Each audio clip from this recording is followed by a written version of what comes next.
One of the common questions I get at the Yoga Teachers College is, do you teach meditation, do you teach spirituality, and do you teach religion? And the answer is no, no, and no. I love meditation, I love spirituality, I love religious studies. We don't teach it because it's not what our students want. I taught for many, many years. I used to chant in classes. I used to do Hindu chants and Pali chants.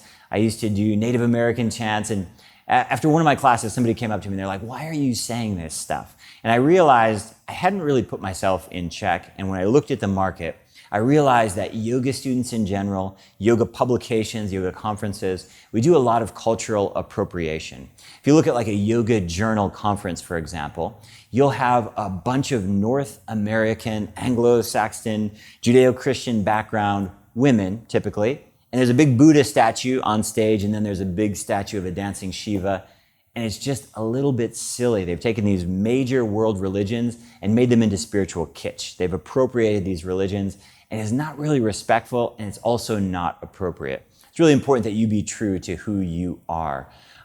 If you're a Hindu, by all means, incorporate that into your classes. If you teach Christianity, by all means, incorporate that into your class. I know people who actually preach in their classes, but it's important that you set it up. If you look outside my studio, it says Yoga Body Fitness. It doesn't say Yoga Body Religion, Yoga Body Cult, Yoga Body Neo-Hinduism. It doesn't say any of that. We're a fitness-based organization.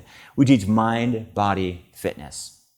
So what that means is I don't teach the Yoga Sutras. I don't teach the Bhagavad Gita. I don't teach the Bible. I don't teach the Quran. We just focus on mind, body, fitness tools that can really help people to change their lives. Now, why don't we teach meditation? Meditation, of course, is totally secular. The reason we don't teach it is because it's an advanced practice. And while everybody loves to read books about meditation and download apps about meditation, they don't really practice. Instead, we focus on breathing, which is kind of the gateway practice to lead you from yoga practice to meditation.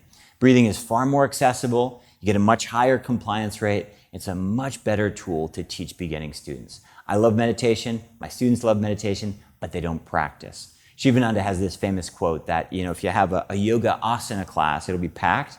If you have a pranayama breathing class, it'll be half full. And a meditation class, you'll have 1 or 2 students. And this is very, very true.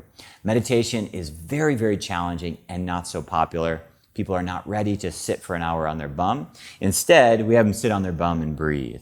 Yoga Body is a mind-body fitness organization. This is what we focus on. We embrace people of all faiths, all backgrounds. We have one of the most diverse student bodies and even teacher training bodies in the world. In a typical course, we'll have people speaking 12 languages from 17 different countries. So we want to honor and respect people from all different backgrounds. We certainly don't want to preach what somebody should believe or not believe in terms of their personal spirituality.